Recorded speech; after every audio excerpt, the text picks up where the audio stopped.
Welcome back to another episode 4 of Loki, Nexus event. This one was the mid-season finale. Just as a disclaimer, we are like virtually recording this, so I think the audio quality is good, but you guys let me know in the comments. But yeah, so I'm here with Aidan again. Hey guys, yeah. If the audio sounds a bit weird, like Khalil said, it's virtual, so Mm-hmm. just let them know, and maybe we can find a way to improve it if we record virtually in the future. Yeah, yeah. So yeah, but so this one was okay. This one I was so excited. We're recording this like a week or two after this one came out, but like I remember like watching this and I was just in shock. Like for the last like half of this episode, I was just in shock basically about what was happening. Well, my jaw was like hanging to the floor, like Yeah, because so much happened. I couldn't believe it. But okay, so it opens like you find out Sylvie was taken by like Renslayer on Asgard when she was just playing with a bunch of toys. So and then like all of a sudden, Renslayer shows up, like takes her with a squad, uh, just like B-15 showed up and took Loki basically. So like similar there, like When I legit. saw that scene, by the way, I just want to say, when I saw that scene, I was kind of thinking like, okay, let's try to come up with a list of the infinite possibilities of what Sylvie could have done wrong here in order for her to have created an event where the TVA steps in to like take her and like put her into the TVA court as a child.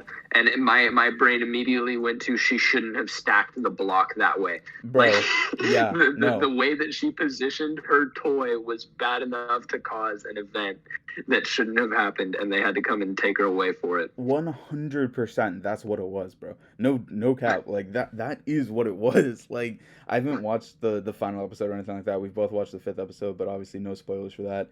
But like they don't say this in the episodes, but I do think that's what it is. Like I think it's so like just so minute of a thing. Like oh, she stacked the blocks the wrong way. They fell over and someone tripped on them and like hurt their arm. Like something Exactly. like that. Yeah. And it's like That's what oh I was my thinking too. gosh. Is if Sylvie when Sylvie finds out, if she does, She's gonna be livid. um, like and that would be the reason. Like I'd freak out too, dude. Mm-hmm. For all we know, I mean, yeah, obviously spoilers for the fourth episode, but for all we know, like whoever's actually behind this is like just wanted to fuck with her. Like I don't think it's that, but like for all we know, it could be, because it's just seems like some nefarious dude just kind of sitting behind the scenes right now doing shit. Um, but yeah, so we get Well, through that. the time lizards Mm-hmm. probably like you think that maybe they're just trolling Sylvie Yeah.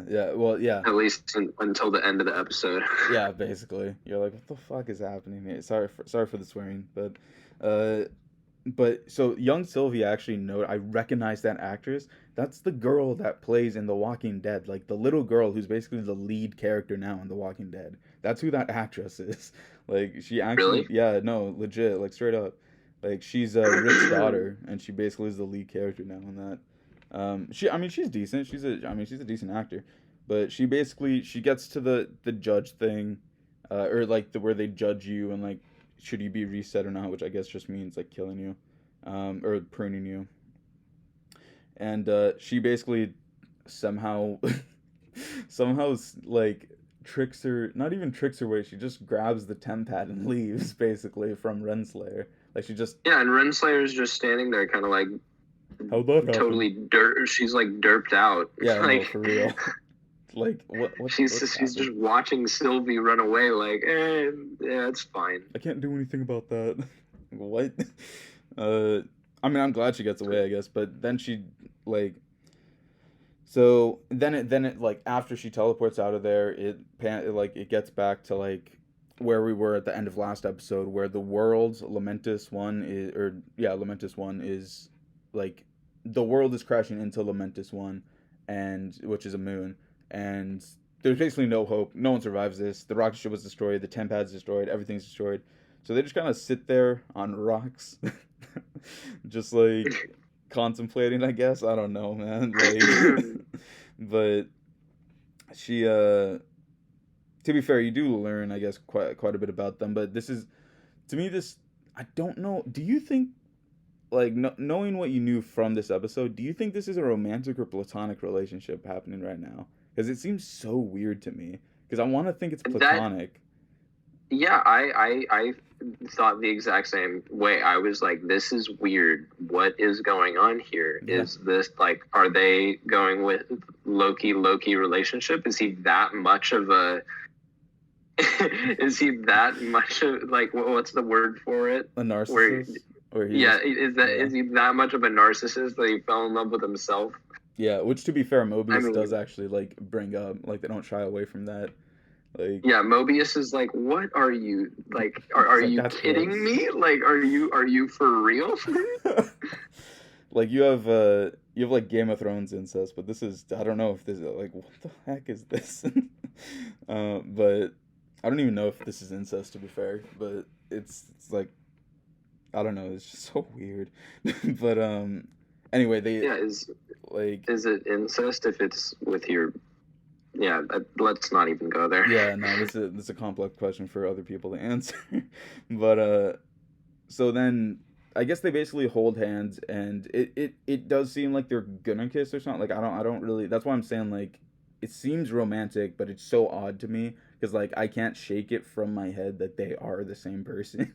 So, but anyway, yeah, I think they have to be somehow in love with each other because Mobius was also like, you created an event that was so wrong in so many ways that time itself, like in a period of time that's not supposed to cause Nexus events because it's right before everything gets destroyed. Yeah, like you did something that was so unbelievably wrong that the sacred timeline like freaked out.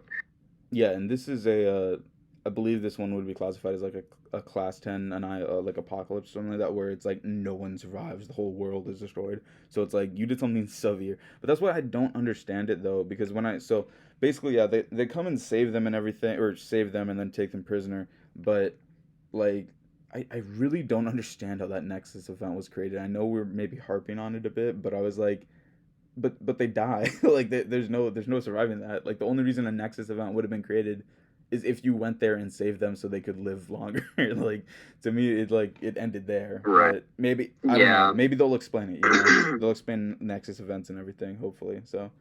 Yeah, I think they kind of need to explain that more because I agree. When I was watching that, I was like, wait, what? Yeah, exactly. But yeah. So, like I said, they get captured. And they get separated. I just thought they were gonna prune Sylvia. I don't really understand why they.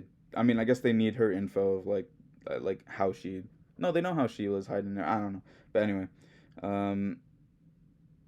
So basically, yeah, they capture her and everything, and then you kind of pan to Mobius to see what he's going through, because like him and Loki have a little back and forth of like.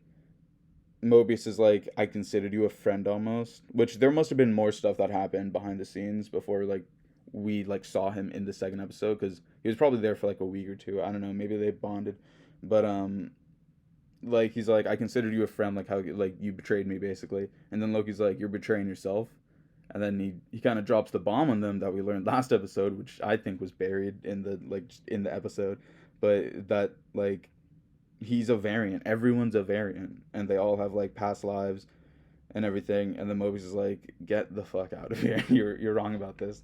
Like, right, yeah. But that's where it's like, that's the moment where like in traditional shows, I guess, that would be the moment where the dude was like, oh my gosh, you're right, like let me, and then like punches him out of the way, right? But in this one he's like, I'm dealing with a trickster, which I think Mobius is a bit of a trickster too. Like I don't know, but I'm dealing with a trickster. You know, like he has to be lying about this. There's no way. But I think it just plants that seed in his mind, because the rest of the episode he's questioning everything.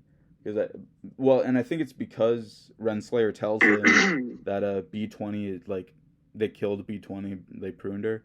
because Well, she yeah, was going crazy. they kept giving him stupid reasons. He was like, Yeah. she was fine. Like we had made sure that B20 was okay before we, like, when we returned her. How could she have just died? Yeah, no, like seriously.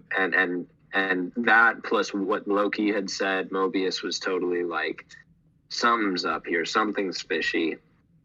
Yeah, exactly. And then I think it's really like they almost did it to themselves. Like the TVA almost did that to themselves, where it's like because they just didn't give him, like you said, they just there's too much that wasn't adding up for him, and like he obviously had some sort of connection to C20 to the point where it's like maybe not, you know, newer, but like obviously worked with her before, so it's like, oh, she seems solid, why did we kill her? But uh yeah, so basically I like this little like time prison they have going on, because they throw Loki in this time prison where it's basically just like, I guess, a bad memory essentially that just replays itself over and over again with like physical consequences. But every time, Yeah. so we get to see Sif again, and I can't believe they just got this actress to like just show up. Apparently, she's gonna be in Thor, Thunder and Love, or whatever that movie's called too. So Love and Thunder, Love yeah. and Thunder. That's hype, because I remember seeing her in like the first one, and was she in the second one? She was. I can't remember. Briefly. She was? Yeah. Okay. Yeah, I remember seeing all these characters that were like friends of Thor in the first and second Thors, and then just never seeing them again. Yeah, and Ragnarok. And I was wondering the whole time, like, where the hell did they go? Yeah, facts. Like, because I just assumed she died. They never show us that she dies, but I kind of just assumed it. But obviously, knowing that she's going to be in the next movie, she probably hasn't died, you know? She's probably just off somewhere doing like stuff. And it's like you get to see all of these characters, like what they've been doing throughout the Avengers movies. Whereas with Thor, he just keeps coming back to Earth, and like he does spend time like away from Earth at other places, but it never seems like he's going to hang out with his friends. Yeah. It's almost like he's been gone from Asgard for so long too that Loki usurps the throne. Oh my, yeah, you're actually right. Yeah. And like when he comes back with Surtur's skull in Thor 3, I was like, wait, then where has Thor been this whole time? Like what was he doing before this? It's just like going around like chasing things. For the other Avengers movies, but did he just like live in a camper van or like yeah, whatever, dude. Yeah, but that it will be interesting to like see how they do it, because I think at this point Chris Hemsworth is the longest running guy there, except for Jeremy Renner, I guess, is also there. It's the equal amount, but he doesn't have a solo movie yet. But he gets his own series. Anyway, that's a different conversation. I'm going on a tangent now about Jeremy Renner and Chris Hemsworth. But yeah, so the so basically B15, who's like the most untrustworthy of untrustworthy people when it comes to variants, basically, or like she doesn't trust. She untrusts variants. She I like that. I like that. Oh my god. Yeah, we'll go with that. B15 untrusts the variants so much more than anyone else untrusts anyone. Oh, bro, you can tell I didn't get out of preschool, but so, and then Sylvie's like, she basically asked Sylvie like, what happened to me? Like, what did you do? I saw memories, or not memory. Like, she's like, it felt so real, but you're tricking. Like, you have to be tricking me. Which, like, to me, it was like, okay, you're someone. Your whole life is centered around this like cult lizard person thing, called the TVA, and it's like protecting that and getting rid of variants. Like, she only wanted to prune Loki basically for the whole series, but now that like you see a memory that could have been implanted in your brain but like wasn't, you know, I was like, I don't know if the motivations there, like I could understand wanting to explore it more, but I don't know if you just straight up trust Sylvie. Like, she wiped out several squads of yours. Like, she's not like she's a trickster. Like, she's a Loki, you know, like she knows what she's doing. Yeah, but at the same time, like on the flip side of that same token, like she's been following a cult led by lizard people, and she's been like a robot this whole time, and she's just been like prune them, prune them, prune them, like soldier mindset. And then the second that she sees something, the bummer part is we don't even get to see what she saw in her memories. Yeah. So whatever it was enough to make a soldier like her drop everything and flip sides.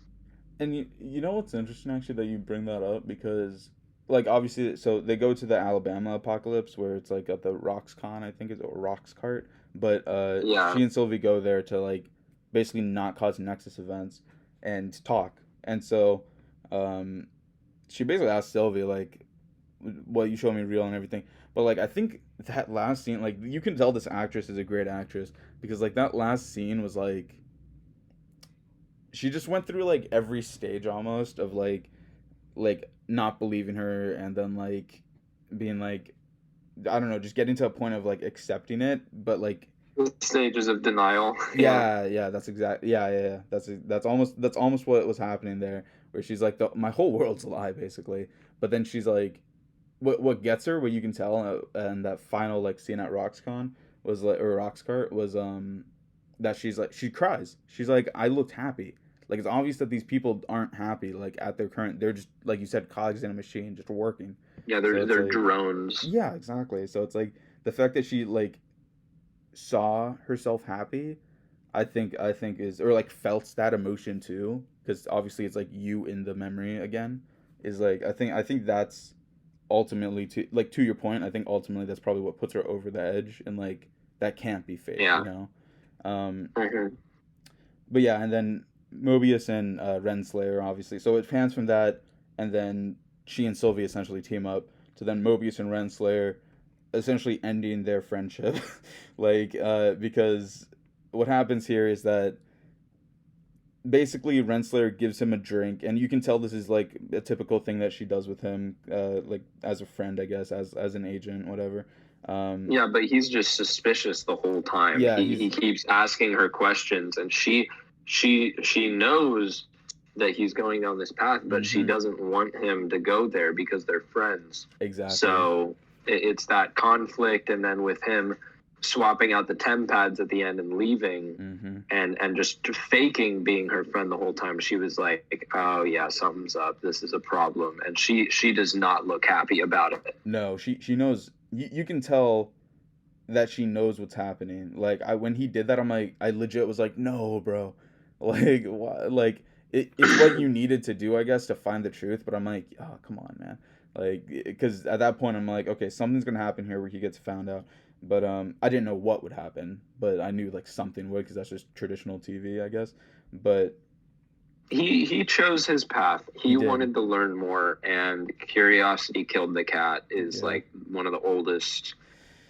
Yeah, in this case, curiosity pruned the Mobius, because this guy, he goes, he learns the truth about C20, and like sees Renslayer there, and like he knows at this point that she blatantly lied to him, and like she wasn't crazy, she was just trying to hide the truth, which is that they're all variants essentially, which he has an easy time accepting, it seems like.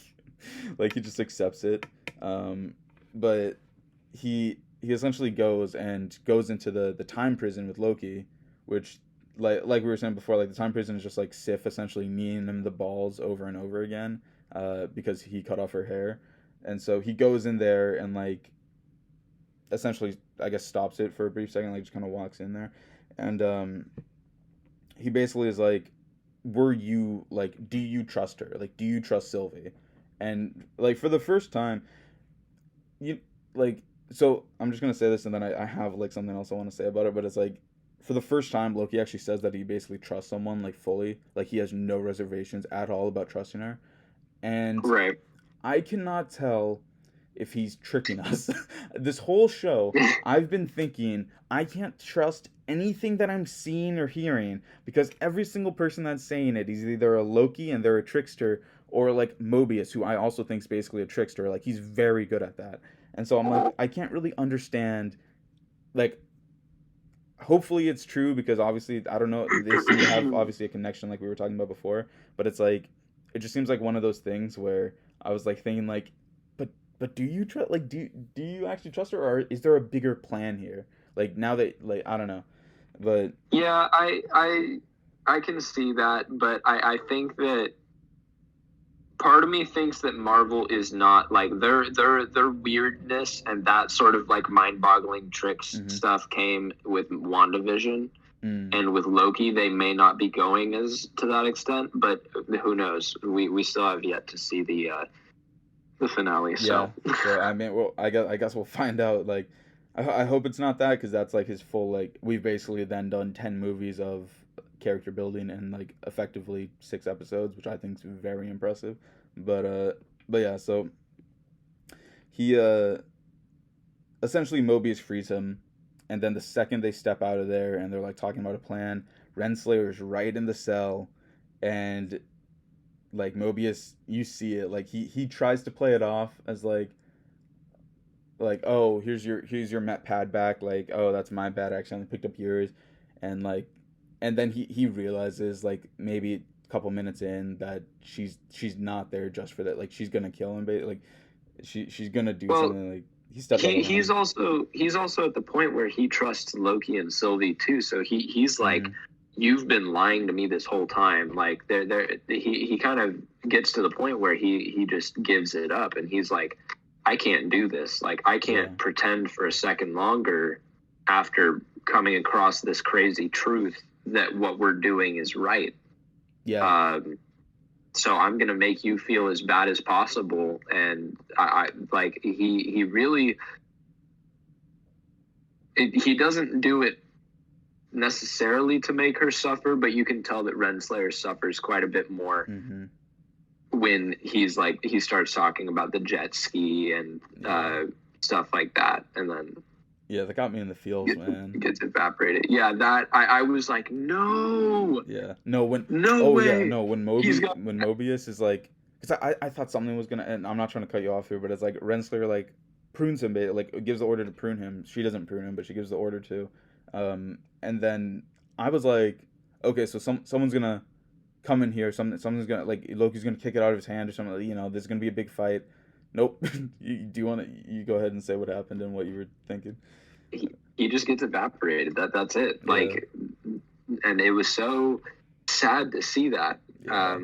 But I'm always the optimist whenever I watch shows, especially a show like Loki, where this whole time nothing Game of Thrones level bad has happened. Like there's in Multiple none of the Marvel apocalypses. movies has like some sort of crazy red wedding sort of twist occurred. Oh shit, So yeah.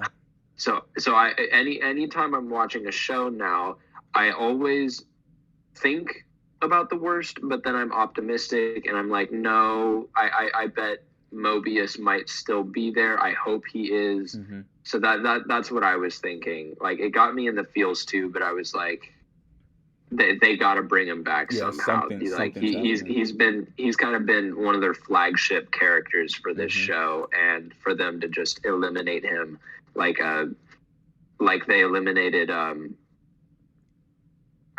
Agent Coulson. Oh yeah, yeah.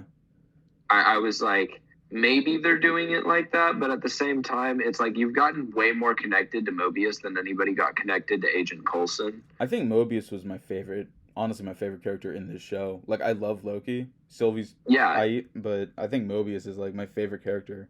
And then Oh, 100%. I like agree. to see, exactly the same way, bro. This is what, like I said in like the beginning, like my jaw was on the floor basically for the last half of this episode because it only gets crazier.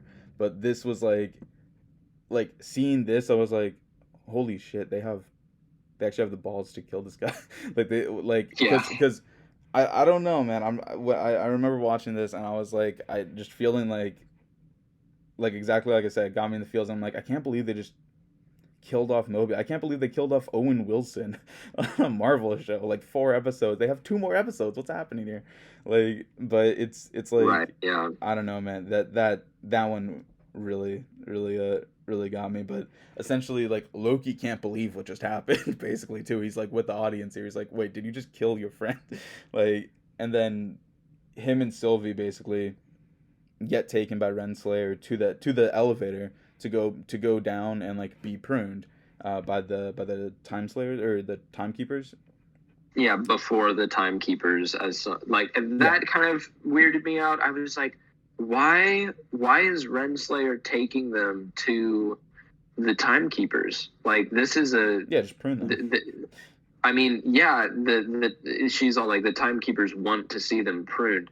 If I was an all-powerful time lizard where I was weaving the fabric of time and trying to figure out how to lay out time, I wouldn't care about somebody, even if they had done as much damage as Sylvie had done. I wouldn't care. I'd just be like, I've got my job to do. Like, I'd rather be in a spot where I am not threatened at all.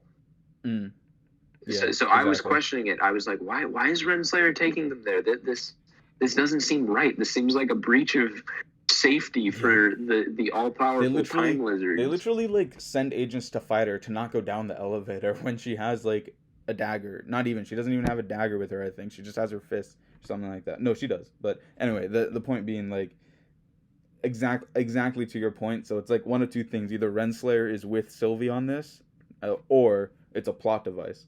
And I'm leaning to the second one. I think it's the prior. I think Renslayer's in with Sylvie on this because Renslayer would not, like, you watch Renslayer let Sylvie go at the beginning. Mm-hmm. Yep. And when you see Renslayer let Sylvie go, I was like, okay, she could have easily pruned Sylvie right there. True. So I personally think it's the prior, and Renslayer is interested to see who's behind all of this craziness. Do you think then just that as she much also as the Lokis are? Yeah, it's obvious throughout this episode that she knows that there are all variants. So do you think that finally got to her when Moby started talking about it, and like maybe that's why she? Well, no, because even before then they were gonna show them. I don't know. I'm like you bring up an interesting point where it's like maybe for her own maybe she's not in with Sylvie, but maybe for her own reasons, she's like she knew something was up or she knew there were all variants and wants to find out more. I don't know. She's a devilish character too, so we'll find out. But yeah, so essentially, like you said, massive security risk, and it definitely was because they like Sylvie and Loki, like B-15 shows up and basically like unlocks Sylvie and Loki so they don't have the time devices on their necks, and then gives them a weapon.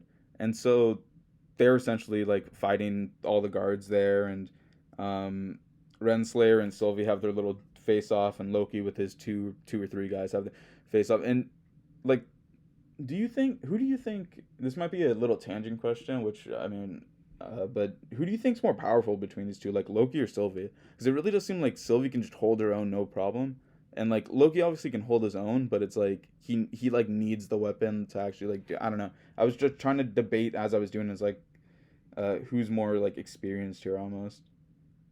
To be honest, if it were a contest of strength between the two of them, if that's what we were basing this off of, I think Loki would win, because whenever I think of Sylvie's power, I think, okay, it doesn't work on this Loki. Like, yeah, she's good with a knife, but in the Lamentus episode, Loki literally mind controls a falling building back into place. Good point. A building is falling on them, and he just does this like it's nothing. Like, he just stands there and magics it back into place, and it's not an illusion. It's like that actually happened, because otherwise, like, the illusion would have been, the building's back in place, but they still get crushed by the building because none of that actually happened. Mm-hmm. So when I saw that, I was like, okay, Loki's a lot more powerful than he seems. Mm-hmm. Plus, he uses magic to like blast some of the guards on the train in that episode too, and he even uses magic in this fight here while he's using his knives. I think that in terms of combat, Sylvie's really good with her blade, but Loki has. I'm not sure. I think they're kind of evenly matched. It's a toss-up. They're good in their own separate fields. Loki has the magic to combat Sylvie's prowess with a knife, but whether or not they could beat each other, I don't know. Has yet to be seen. Maybe it's gonna. I don't know. Maybe they'll turn on each other like all Lokis do. But maybe. but it's interesting where, to your point, like the when he, and I know we're not talking about this episode, but when he like tosses the building back up, basically, like we also have to remember this is like 2013, 2014 Loki. Like this is Avengers 1 Loki. He's had so much time to learn like magic and enhance his powers and get stronger from that point, that I can't imagine what like the Infinity War Loki could have done. Like, and we don't really get to see it because he dies instantly. But like, I couldn't imagine like what he could have actually done there, given the time. Like, who knows? Maybe he was strong enough to actually, if he tapped into his power, to eliminate Thanos, but or at least one of his minion dudes. But yeah, that obviously a different topic. But yeah, I wanted to ask that because I was like thinking about it a lot.